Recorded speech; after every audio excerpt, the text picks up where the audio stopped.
आज इस पक्ष प्रवेश सभा में आए हुए भाइयों, बहनों, पत्रकार मित्रों, मैं आप सभी को प्रणाम करता हूं।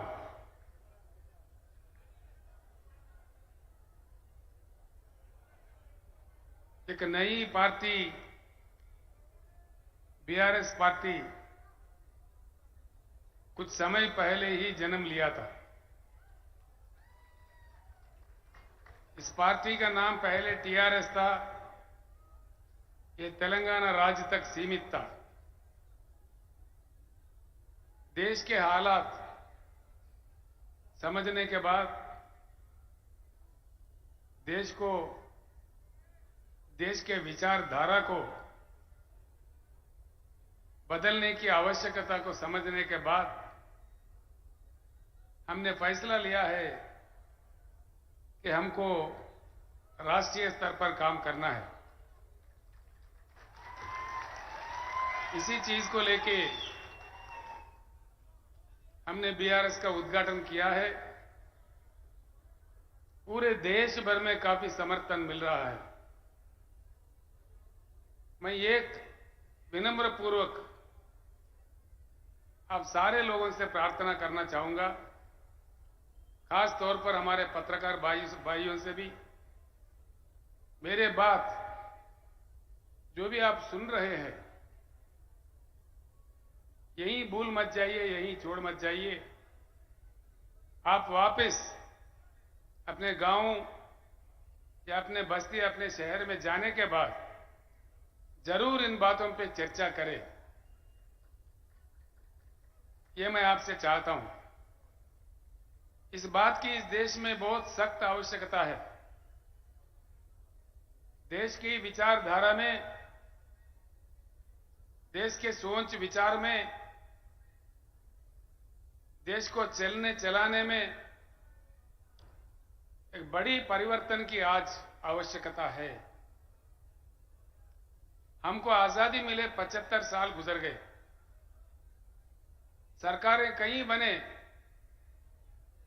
नेता कई आए, आमदार, खासदार, मंत्री, मुख्यमंत्री, प्रधानमंत्री कई बने। उनको हम ही लोग बनाते गए। एक बात पे विचार कीजिए, भाषण तो बड़े लंबे लंबे आते हैं, कई बातें सुनने को आते हैं। सिंपल बात है, सिंपल बात, ये कोई रॉकेट साइंस नहीं है। मैं जो बात आपके सामने रखना चाह रहा हूं, ये कोई रॉकेट वाला मामला नहीं है, बड़ा साइंस कुछ भी नहीं है इसमें, मामूली बात है। 75 साल के आजादी के बाद इतने मुख्यमंत्री, इतने पार्टियां, इतने सरकारें, इतने प्रधानमंत्री बनने के बाद आज देश में ना पीने को पानी मिलता है, ना सिंचाई को पानी मिलता है, ना बिजली मिलता है। ये क्या दिया नहीं जा सकता? ये है, उसकी इन चीजों की उपलब्धि नहीं है। चक्कर क्या है, इस चीज को समझना है। हम समझ के भी ना समझ नहीं रहना चाहिए।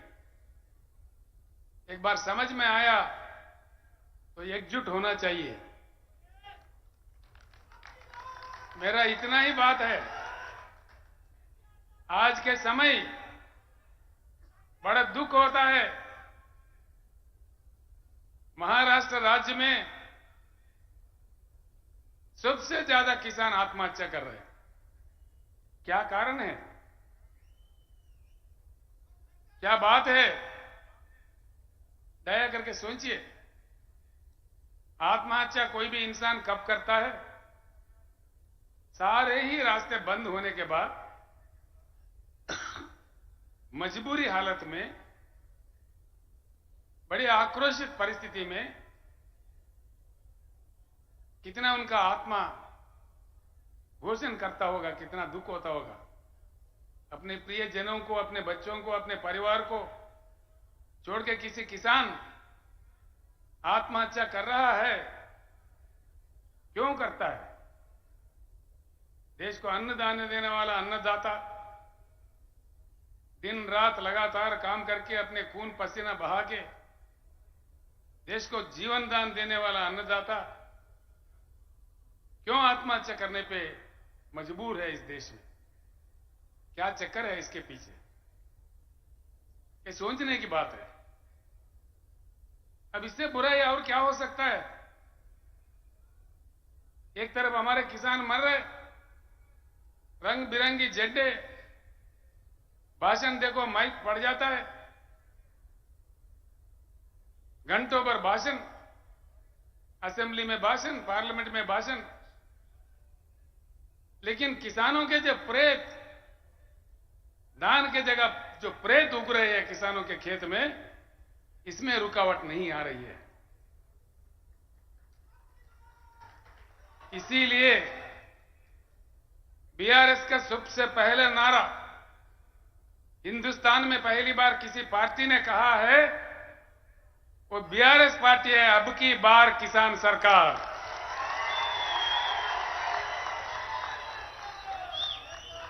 अब की बार, मुझे सुनने नहीं दे रहे, अब की बार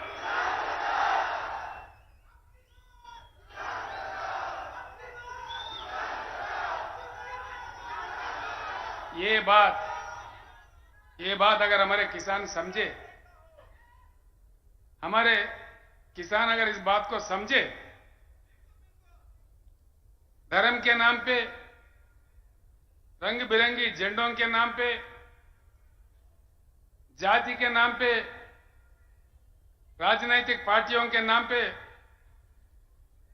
बंटवारा नहीं होते हुए अगर हम एकत्रित हो, एकजुट हो, वज्रमूठ हो, ये कोई असंभव बात नहीं है। सिंपल बात है, इस देश में किसानों की संख्या 42% से ज्यादा है। 16 करोड़ हमारे किसान परिवार है,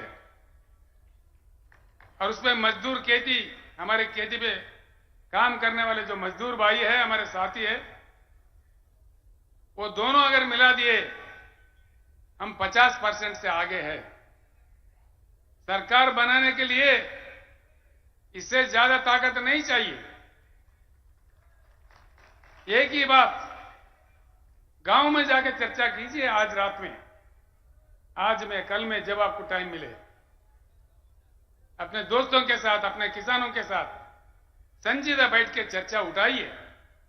क्या केसीआर ने आके नांदेड़ में ऐसा कहा कि ये बात सच है कि झूठ है? मैं इतना ही आपसे प्रार्थना करता हूं, जो लोग समझते हैं बात को, एक दीप से दूसरा दीप जलाए जैसा बात को फैलाना चाहिए, समझाना चाहिए। मुझे पूर्ण विश्वास है, भारत बुद्धिजीवियों का देश है, बुद्धुओं का देश नहीं है। वक्त आने पर, देश को बात समझ में आने पर, महापुरुषों को, महानेताओं को यूं उत्कार दिया। देश में जब इमरजेंसी लगा, पाबंदियां लगे, लोग नायक जयप्रकाश नारायण के एक आवाज पे सारे देश एकत्रित हुए, उस समय के महान नेताओं को यूं उठा के फेंक दिए।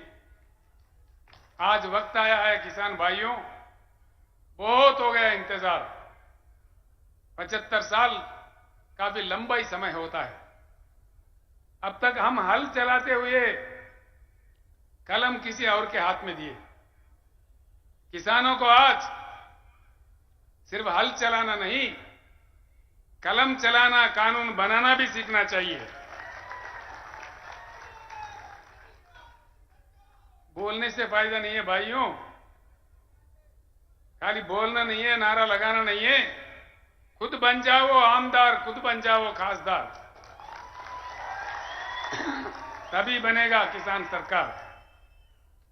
ये चेतना अगर आ गया, मैं ये एक बात आपके सामने रखता हूं, मैं कोई अमेरिका का कहानी या किसी अन्य देश का कहानी या किसी अन्य राज्य का कहानी नहीं कहता। जो अपने महाराष्ट्र राज्य में उपलब्ध है, भाई क्या बात है। अब ये की बात है, जब भी चुनाव आता है ना, चुनाव आने पर क्या हो रहा है, किसी न किसी पार्टी जीतता है, किसी न किसी नेता जीतता है, लेकिन जनता हारता है। अब कुछ उल्टा होना चाहिए, आगे चुनाव जब भी होगा जनता को जीतना चाहिए, वो किसानों को जीतना चाहिए। हमारे समस्याओं का वही समाधान है। हकीकत में क्या है, भारत क्या गरीब देश है? बिल्कुल नहीं है। आप लोगों को आश्चर्य होगा, राजनीति में मेरा जीवन अब तक 50 साल बीत गए। मैं राज्य मंत्री, एमएलए, एमपी, केंद्र मंत्री, मुख्यमंत्री, कई चीज पे काम किया। अनुभव के साथ मैं कह रहा हूं, सत्य यह है कि हमारा देश अमेरिका से भी धनवान देश है। करने वाला अगर हो, नेता का काम ईमानदार हो, काम दमदार हो, अमेरिका से भी हम प्रबल आर्थिक शक्ति बन सकते हैं, इसमें कोई गुंजाइश, कोई शक नहीं है। लेकिन नहीं बनते। एक ही बात से आप समझ जाओगे। एक छोटी सी बात मैं आपको कहूंगा, मैं आपका ज्यादा वक्त भी खराब नहीं करूंगा, जो आप आसानी से समझ पाओगे वो बात मैं आपके सामने रखना चाहता हूं। यहां भारत में संपत्ति है, उस संपत्ति से प्रजा वंचित है। क्यों? क्या पाप किया है जनता ने? प्रकृति ने, भगवान ने 4 चीज, बहुत ही मूल्यवान चीज हमको दिया है। वो है पानी, भूमि, कोयला, काम करने वाले 140 करोड़ जनता। इस देश में अमेरिका हमसे 2.5 गुना बड़ा है, लेकिन उनके पास कृषि योग्य भूमि सिर्फ 29% है। चाइना हमारे से 1.5 गुना बड़ा है, लेकिन उनके पास कृषि योग्य भूमि सिर्फ 16% है। पूरे दुनिया में सिर्फ भारत ही ऐसा देश है जहां 50% कृषि योग्य भूमि है। भारत के भूमि को एकड़ में अगर नापा जाए, भारत का सारा जमीन, भारत देश का 83 करोड़ एकड़ बनता है, 83 करोड़ एकर्स। इसमें सीधे ही 41 करोड़ एकड़ कृषि योग्य भूमि है। ये आंकड़े मेरे नहीं है, केंद्र सरकार के आंकड़े हैं। एक चीज भूमि है, दूसरा चीज बारिश होता है भारत में हर साल।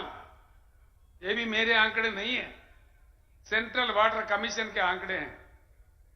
1,40,000 टीएमसी की बारिश होती है इस देश में, 1,40,000। इसमें आधा बारिश होने के समय में आधा प्रतिशत इसमें बाष्पीकरण होता है, इवापोरेशन होता है। बाकी 70-75,000 टीएमसी शुद्ध पानी हमारे नदियों में बहता है, कश्मीर से लेकर कन्याकुमारी तक। आज तक हिंदुस्तान में आजादी से लेकर आज 75 साल तक पानी अगर उठाया तो सिर्फ 20-21,000 टीएमसी का उपयोग हो रहा है। बाकी 50,000 टीएमसी का पानी समंदर में बह जा रहा है। ये भी मेरे आंकड़े नहीं है, सेंट्रल वाटर कमीशन के आंकड़े हैं। 50,000 टीएमसी समंदर में जाता है, नेता हमारे तमाशा देख रहे, सरकार है हमारे तमाशा देख रहे। कोने कोने में पीने का पानी का किल्लत। महाराष्ट्र मुझे बड़ा अजीब लगता भैया। महाराष्ट्र से कृष्णा निकलता है, गोदावरी निकलता है, यहां प्रवरा नदी है, पूर्णा नदी है, पेनगंगा है, वेनगंगा है, वारदा है, पंचगंगा है, घटप्रभा है, मंजीरा है, भीमा है, प्राणहिता है, इंद्रावती भी है और छोटे छोटे कई नदियां हैं। महाराष्ट्र राज्य में पानी का किल्लत क्यों? किस लिए? इसके कसूरवार कौन है? दया करके सोचिए। मैं इसीलिए आप सब लोगों को प्रणाम करके प्रार्थना कर रहा था, वापिस गांव जाके इस बात को चर्चा कीजिए। इस देश में सरकार किसने चलाया? 75 साल में ज्यादा से ज्यादा समय 54 साल 54 इयर्स कांग्रेस ने हुकूमत की इस देश में।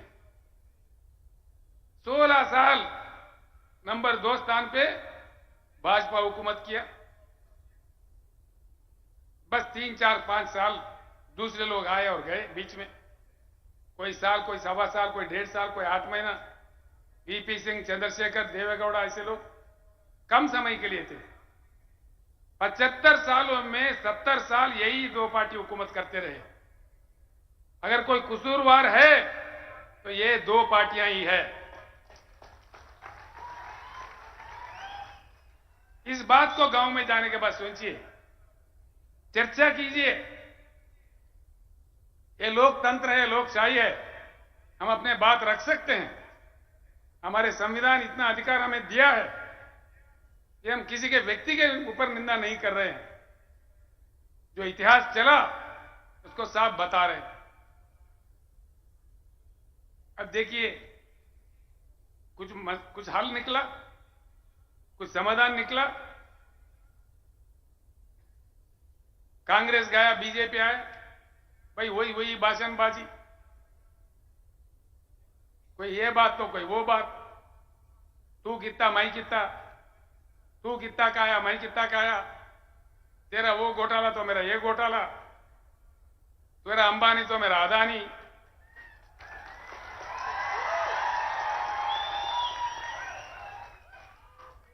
एक सिंपल बात मैं बताता हूं, सिंपल बात है जो आपके आंखों के सामने है, आसानी से आप समझ जाओगे। माननीय मोदी जी जैसा प्रधानमंत्री बने, उनका एक बड़ा गंभीर स्कीम था, make in India. Make in India joke in India बन गया। क्या किधर गया भाई make in India? Make in India काम करता तो हर शहर में, भारत के हर छोटे छोटे शहर में चाइना बाजार लगता है। पतंगों का मांझा चाइना से आता है। दीपावली के पटाखे, होली के रंग, दीपावली के दिए, आखिर हम पूजने वाले गणेश मूर्तियां, हमारे राष्ट्रीय ध्वज तिरंगा, ये सारी चीज चाइना से आते हैं। भाई घरे घर, गांव गांव, गली गली चाइना बाजार लग रहा है, तो कहां गया मेक इन इंडिया? चाइना बाजार क्यों लगता? भारत बाजार लगना चाहिए ना। बस ये बात सच है। नांदेड़ में कितना चाइना बाजार है गिन लीजिए। आप परमनी में जाओ, अकोला में जाओ, कहीं भी जाओ, सारे ही देश में, आप उत्तर प्रदेश जाओ, तमिलनाडु जाओ, तेलंगाना जाओ, आंध्रा जाओ, हर शहर में छोटे बड़े सब में चाइना बाजार लग रहा है। ये क्या हो रहा है देश में? कब तक ये बात चलते रहेंगे? ईमान से सोचिए, दिल से सोचिए। मैं इसलिए बार बार आपसे कह रहा हूं, मेरे बातों को सुन के यूं मत छोड़ दीजिए। मैं आपका भाई हूं, आपका बेटा हूं। मैं दुख दर्द से ये बात कह रहा हूं। ये बात जरूर सोचिए, चर्चा कीजिए। ऐसे ही 2-3 बात और बताने हैं। इस देश में 50,000 टीएमसी पानी जा रहा है। ना हमको पीने का पानी मिलता, ना सिंचाई का पानी मिलता, ना बिजली मिलता। फिर क्या मिलता भाई? भाषण मिलेगा, मन की बात, ये बात, वो बात। कब तक मिलेगा? हमारे मरते दम तक। मरी तो रहे हैं।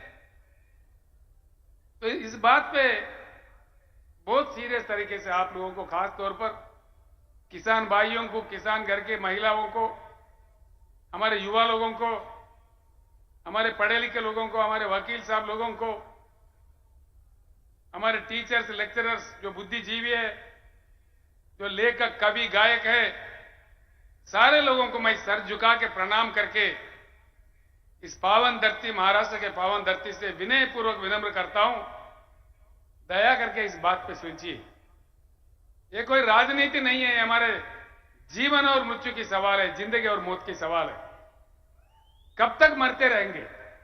क्यों मरना भाई? क्या हमारी किस्मत यही है? हम आत्महत्या करने के लिए पैदा हुए? और तो और देखिए, मैं आपको एक बात बताता हूं।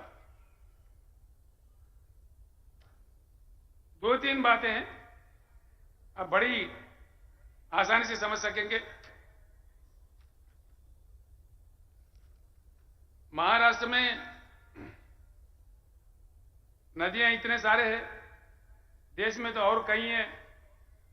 जैसा मैंने कहा आपको, मैं यहां से, यहां के बाद पत्रकारों के पास काफी मटेरियल दूंगा आज। कल पूरे टीवी में, अखबार में भी आ जाएगा, वो भी पढ़ लीजिए। कुछ बातें अभी रखता हूं मैं, बाकी बहुत सारे चीज जो स्टैटिस्टिक्स है, ऐसी आम सभाओं में जो नहीं कहा जा सकता, वो आज मैं पत्रकारों के इसमें गोष्ठी में मैं बताने वाला हूं। कल जरूर दया करके अखबार भी पढ़िए, लोकमत पढ़िए, देशोन्नति पढ़िए, जो जो पत्र आपके पास आते हैं वो पढ़िए। एक बात सुनिए, दुनिया का सबसे बड़ा रिजर्वायर, पानी का रिजर्वायर है, हमसे बहुत छोटा देश में, जिम्बाब्वे देश में है। उसका स्टोरेज कैपेसिटी, उसकी क्षमता है 6,500 टीएमसी, 6,533 टीएमसी। सबसे दुनिया का बड़ा ये रिजर्वायर है। इसी प्रकार के नाइलू नदी पे, रशिया में अंगारा नदी पे, चाइना में एंगजी नदी पे, अमेरिका में कोलोराडो नदी पे, किसी अन्य देशों में, अन्य नदियों पे 1000, 1500, 2000, 3000, 4000, 5000 टीएमसी के रिजर्वायर्स बन चुके हैं। इतना विशाल भारत, इतनी विशाल जनता, जहां सूखा भी पड़ता है, जहां बाढ़ से भी प्रभावित होता है, ऐसे क्या कम से कम 3-4 रिजर्वायर नहीं होना चाहिए? होना चाहिए कि नहीं होना चाहिए? सुनने में नहीं आ रहा है। होना चाहिए। ऐसे बड़े बड़े रिजर्वायर बनना चाहिए। फिर क्यों हमारे सरकार चुप बैठे हैं? मतलब ये नहीं बनते, और उल्टा चक्कर क्या बनते?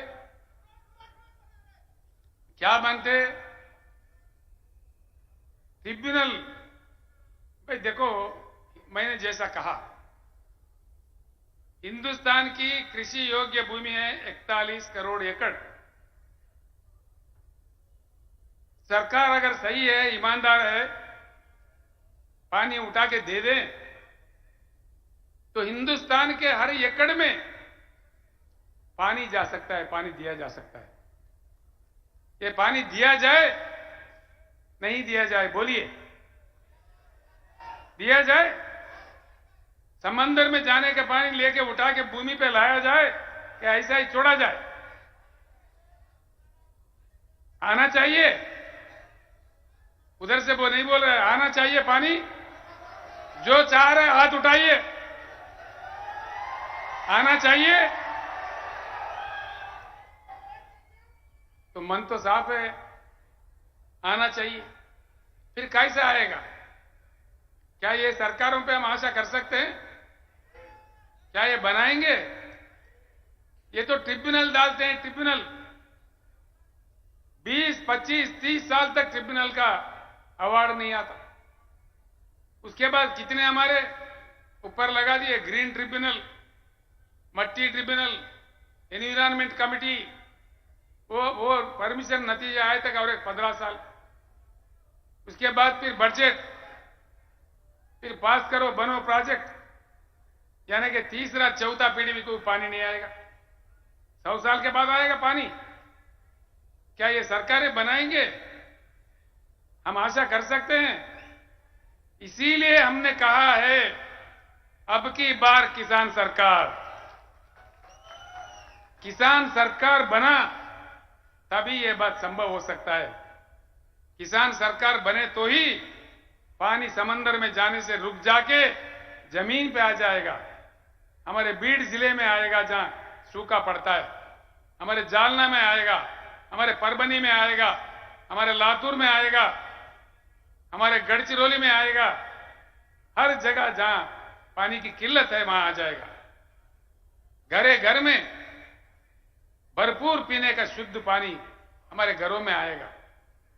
भाइयों, मैं आपसे एक बात कहना चाहूंगा जरूर। मैं तेलंगाना का मुख्यमंत्री हूं। 8 साल पहले तेलंगाना भी आपसे बड़ा बुरा हाल में था। करंट नहीं मिलती थी, पता नहीं कब आता कब जाता, भगवान जाने। कई किसान हमारा मर रहे थे करंट मोटर लगाने रात में जाके। किसी को बिच्छू काटा, किसी को सांप काटा, किसी को शाक लग गया। पीने का पानी नहीं था, सिंचाई तो बोलना ही नहीं, सूखा ही सूखा था। आधा लोग पेट हाथ में लिए पलायन थे, देश भर में घूम के मजदूरी कर रहे थे। बड़ी किल्लत थी। 7-8 साल के कड़ी मेहनत से आप लोग जानते हैं, नांदेड़ जिले के भाइयों, जो कि तेलंगाना नांदेड़ के बीच में, महाराष्ट्र के बीच में रोटी बेटी का संबंध है, रोज आना जाना है। आपके लोग, लाखों लोग, हजारों लोग तेलंगाना में आते रहते हैं और तेलंगाना के भाई बंधु यहां भी आते हैं। 24 घंटा करंट मिलता है तेलंगाना में। किसानों को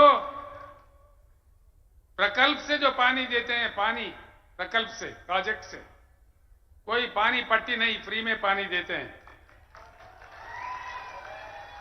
किसानों को 24 घंटा उच्च गुणवत्ता वाला बिजली फ्री में देते हैं। कोई जाके, कोई माई का लाल का दम नहीं है किसान के पास जाके तुम्हारा कितना एचपी है, कितने मोटर है, क्या तुम्हारे 3 मोटर है, 2 मोटर है, लगाओ 50 मोटर भी लगाओ, कोई पूछने वाला नहीं है।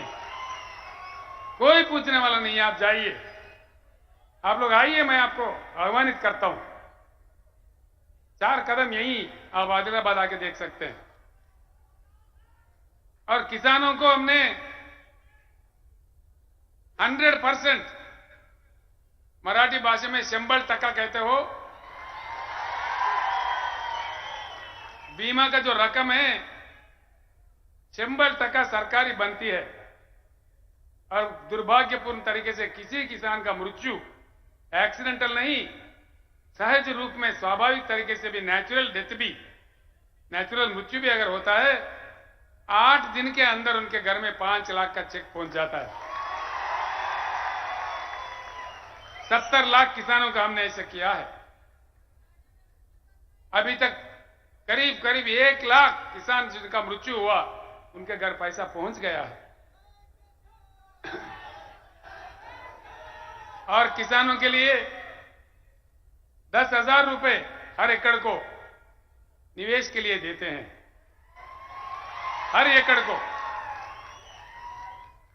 और खरीदारी दान जितना भी उगता है, पूरा पैदावारी 7,000 हमने परचेजिंग सेंटर खोला है।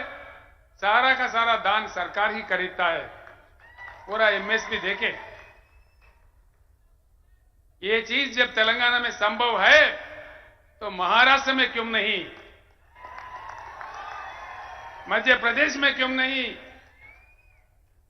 अन्य राज्यों में क्यों नहीं, पूरे भारत में क्यों नहीं?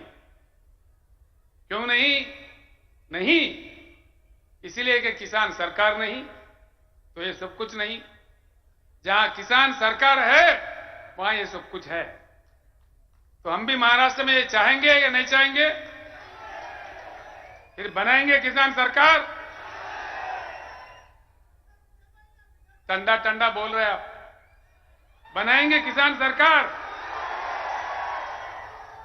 इसलिए मेरा आप लोगों से विनती है। दूसरी बात, ये पानी की कथा है, करंट का क्या चक्कर है भाई? आता ही नहीं है। क्यों नहीं आता? क्यों नहीं आता भाई? मैं एक बात कहता हूं, लिख लीजिए। इस देश में कोयला इतना है, 361 बिलियन डॉलर कोयला है हमारे पास। देखो हमारे वो करंट कर्मचारी है, लड़ेंगे लड़ेंगे। 361 काटन कपास के लोग हैं, बैठ जाओ भैया। 361 बिलियन टन्स का कोयला है। देश को जितना करंट चाहिए उतना अगर कोयला से बिजली पैदा करके अगर देश में 24 घंटा करंट भी दे दें, 125 साल के लिए ये कोयला सीमा बस है। और कोयला कहां है? कहीं आकाश में है? यही है, हमारे चंद्रपुर में है, बलारसा में है, उमरेड में है, हमारे गुग्गुस कॉलोनीज में है, महाराष्ट्र के धरती में ही है। महाराष्ट्र में गोदावरी भी है, महाराष्ट्र में कोयला भी है, लेकिन यहां पानी नहीं मिलता और बिजली नहीं मिलता। ये क्या चक्कर है भाई? जरूर उसमें दाल में कुछ काला है। ये बात अगर आप सही समझ जाओ, इसमें कोई संस्कृत नहीं है, कोई अंग्रेजी नहीं है, कोई जर्मनी जापानी भाषा नहीं है। कौन सा बड़ा समझने की बात है इसमें? बस हम झंडा देखते ही पागल हो जाते हैं। हमारा नेता क्या दिया? तुम्हारा नेता हमारा पार्टी क्या दिया? क्या बनते? जब ज्यादा से ज्यादा सरपंच बनते होंगे, जिला परिषद चेयरमैन बनते होंगे, लेकिन हमारे किसानों का प्रेत उठ रहा है। इसमें हमको एहसास नहीं होना चाहिए? हमारे घरों में पानी की किल्लत है, इसका हमारे एहसास नहीं होना चाहिए? ये राजनीतिक तमाशा जब तक चलता रहेगा तब तक हम खामोश रहेंगे, तब तक हम बटे हुए रहेंगे, जब तक हम एकत्रित नहीं होंगे। जो संपत्ति हमारे सामने है, हमारा अपना है, हमारे गांव में है, हमारे राज्य में है, इसको जाके हमको वर्ल्ड बैंक से कोई भीख मांगने की जरूरत नहीं है, कोई अमेरिका का फाइल पकड़ने का जरूरत नहीं है। हमारा संविधान है, हमारे कानून है, हम कुछ सब कुछ बना सकते हैं। हम में वो ताकत है, हम आजाद हिंदुस्तान है। लेकिन पार्टियों के नाम पे, धर्म के नाम पे, जाति के नाम पे बटे हुए, बिखरते हुए हिंदुस्तानी है। इसलिए हमारा हालत यह है। मैं एक बात पूछता हूं भाइयों, ध्यान से सोचिए, दिल से सोचिए। आज इस देश का लक्ष्य क्या है? भारत का कोई लक्ष्य है? भारत अपना लक्ष्य खो दिया है, अंधेरे में अपने रास्ते भूल जाके अपने लक्ष्य को देके भटक रहा है।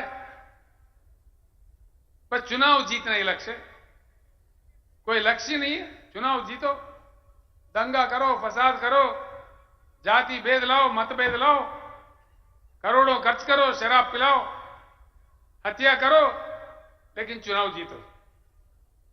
कब तक जिताते रहेंगे? आकर हम तंग नहीं हो रहे? जिता जिता के थक गए भाई। कितने आते हैं वोट भिखारी, हर चुनाव में आते हैं रंग बिरंगी कहानी लेके। नेता बदलता है, हमारे किसानों का हालत क्यों नहीं बदलता? किसानों का हालत अगर बदलना है जैसा तेलंगाना राज्य में बदला है, किसान सरकार आने पर ही बदलता है। अब देखो, मैं दुबला पतला आदमी हूं। मैं जब शुरू किया था, नेता लंबे लंबे मोटे मोटे थे मेरे से। अरे बोला, ये दुबला पतला या ये कुछ दबा देगा भाई, इससे क्या होगा। अब क्या हुआ, देश जाता है। तो इसलिए नेता को देखा हैरान नहीं होना चाहिए। नेता का मोटापा कहां से आता है भाई? हमारे वोट से ही आता है। नेता बनता कहां से है? नेता का शक्ति क्या है? जब हम ये बात जान गए, जब तक ये बात नहीं समझेंगे भाइयों मेरे बहनों, हमारे को मुक्ति नहीं मिलेगा। हम ऐसे ही आत्महत्या करते रहेंगे, लेकिन हमारा कोई देखेगा नहीं। वो लोग हमको लाइट ले लेंगे। दूसरा बात, मैं आपको आश्वासन देता हूं, अगर आप किसान सरकार बनाओ, गुलाबी सरकार बनाओ, 2 साल के अंदर जगमगाता हिंदुस्तान, जगमगाता महाराष्ट्र। हिंदुस्तान के हर गांव में, महाराष्ट्र के कोने कोने के हर छोटे छोटे कस्बे में भी 24 घंटा उच्चगत गुणवत्ता वाला पावर देंगे। ये मेरा आपसे वायदा है। ये हमने करके दिखाया है तेलंगाना राज्य में।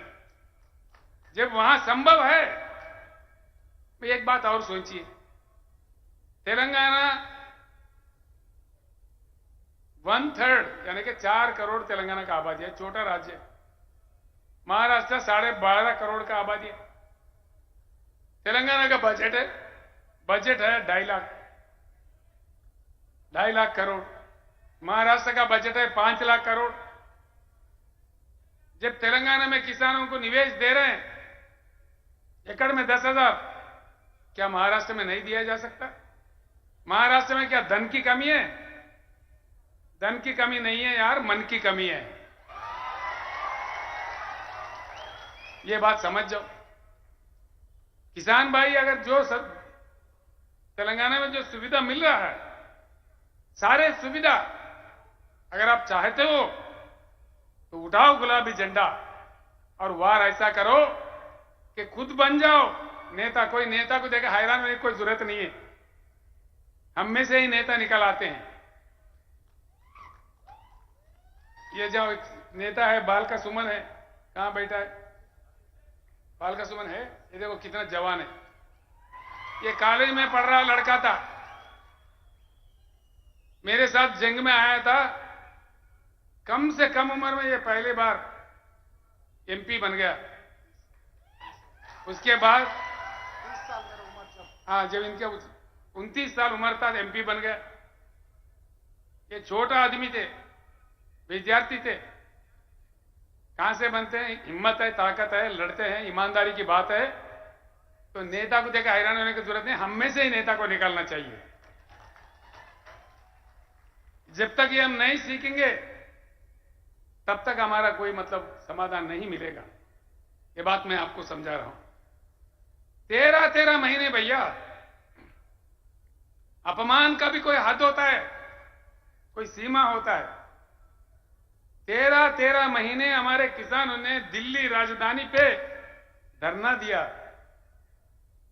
750 किसानों का मृत्यु हुआ। एक शब्द प्रधानमंत्री के मुंह से, एक शब्द, कम से कम आंख से एक आंसू,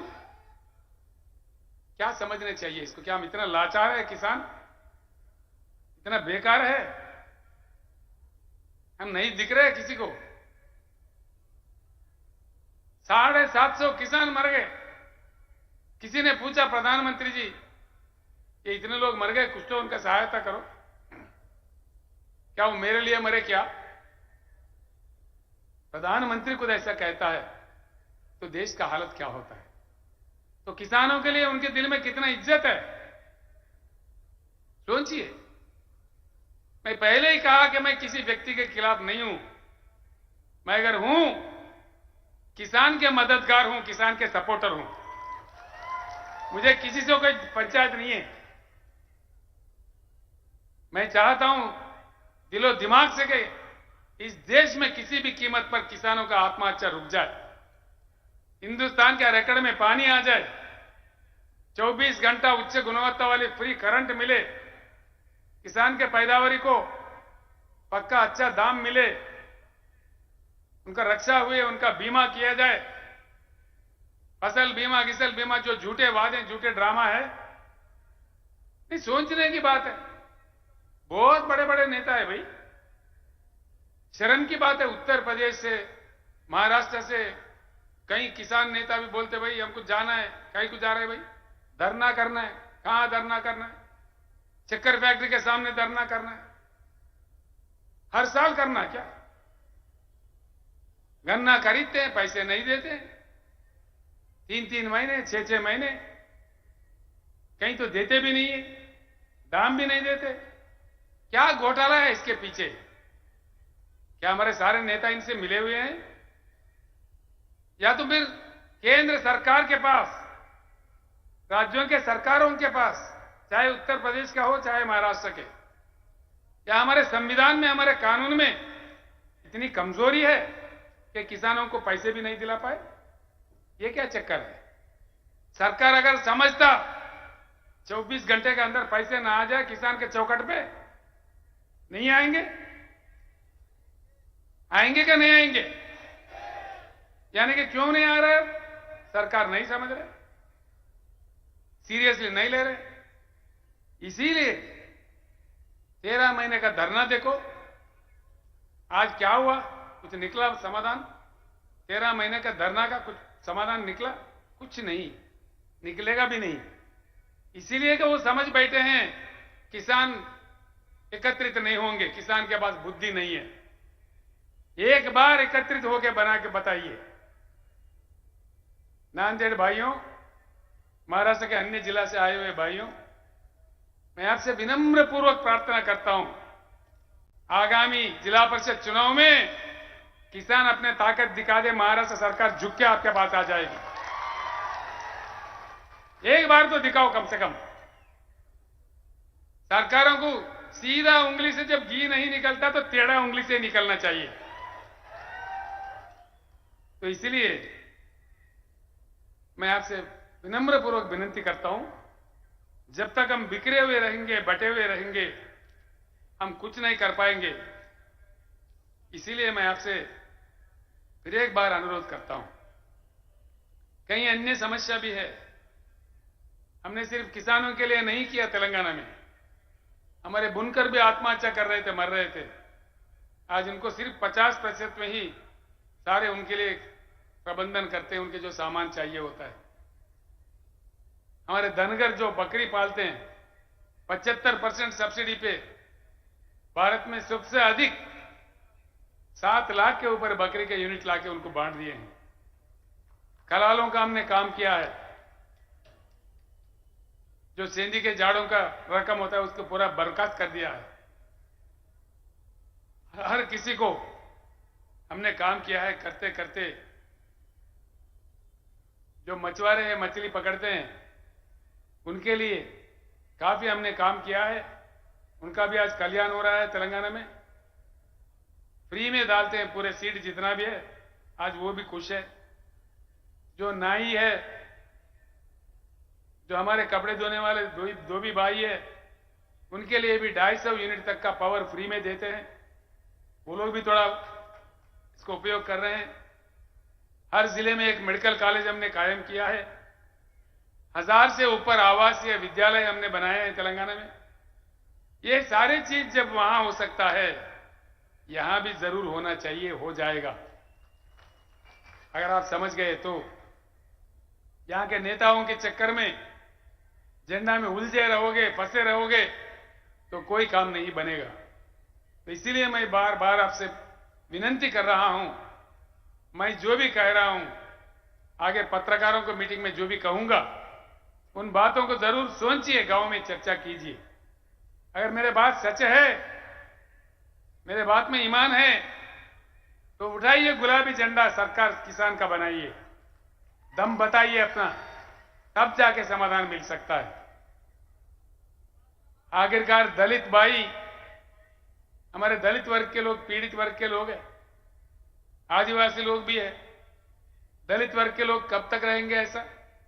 इनके लिए भी तेलंगाना में अच्छा समाधान निकाला है।